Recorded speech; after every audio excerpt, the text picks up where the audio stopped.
Welcome! In today's explainer, we're going to dive into some really powerful words that English has borrowed from other languages. These are the kinds of words you see on big tests and in serious writing. And once you know them, your vocabulary is going to get a major boost. So let's get right into it. All right, let's kick things off with a little puzzle.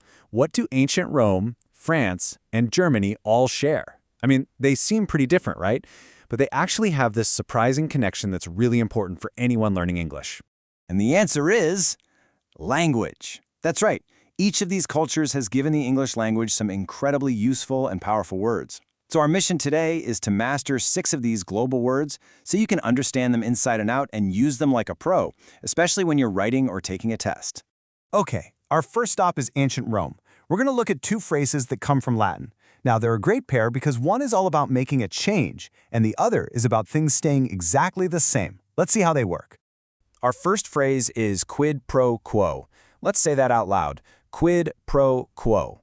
The easiest way to remember this, seriously, is its direct Latin meaning, this for that. It's that simple.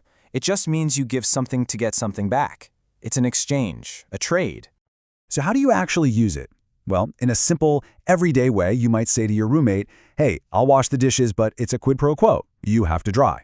See, I do this for you, you do that for me. And in a more formal setting, like politics, a big negotiation might be based on a quid pro quo. One country agrees to do something in exchange for the other country doing something. It's a deal, plain and simple. All right, now for a phrase that sounds kind of similar but means something totally different. Status quo. Let's pronounce it status quo. The Latin here means the state in which, and that's the perfect clue. The status quo is just the way things are right now. The current situation, what's considered normal. So, for example, think about someone who doesn't like new phones or computers. You could say they resist new technology because they just prefer the status quo. They don't want things to change. And on the flip side, what do activists do? They almost always try to challenge or disrupt the status quo. They want to change what society thinks is normal. So here it is, the key difference. Quid pro quo is an action. It's a deal, an exchange that creates change. Status quo, on the other hand, is a state. It's a situation that stays the same. Just remember, quid pro quo is a trade. Status quo is the default setting. Awesome. Let's stick with Latin for 2 more phrases. This next pair is fantastic for describing 2 really different ideas. The difference between something that is absolutely 100% necessary and something that is completely one of a kind. Okay, our next phrase is sine qua non. Let's try that one, sine qua non. Again, the Latin meaning is the perfect way to lock this in your brain, without which not. Think about that for a second. It means if you don't have this one thing, then the whole plan, the whole idea, just doesn't work. It is the single most essential ingredient.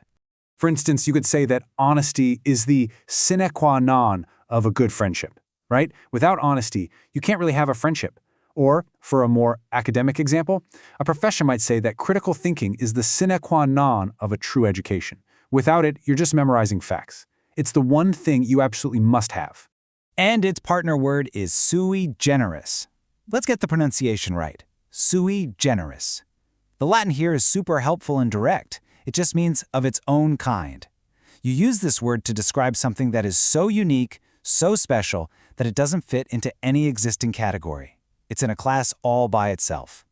For example, if you hear a singer with a voice that is totally unlike anyone else's, you'd say their voice is sui generis.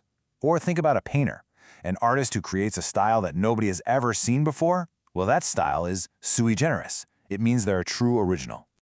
Okay, for our last 2 words, we're leaving ancient Rome behind and jumping forward to more modern times. First, we're off to France for a word about meeting up with someone. Then we'll head to Germany for an amazing word that describes the whole feeling of a period in history. From France, we get the wonderful word rendezvous.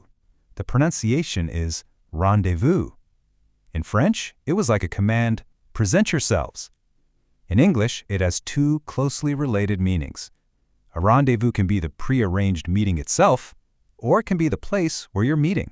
Let's see how this works. You could say, our rendezvous is at the park entrance at noon.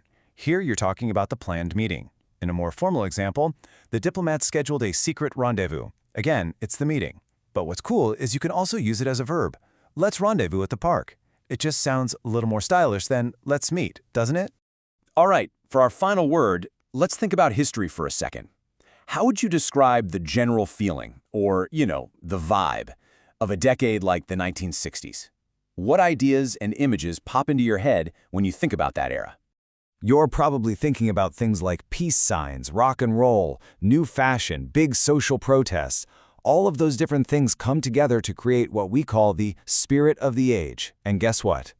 There's one perfect word for that exact idea. And that word is Zeitgeist. Let's give it a try. Zeitgeist. This word comes to us directly from German. Zeit means time and Geist means spirit. So Zeitgeist literally means the time spirit. It's the perfect word to capture the overall mood, ideas, and culture of a specific moment in history.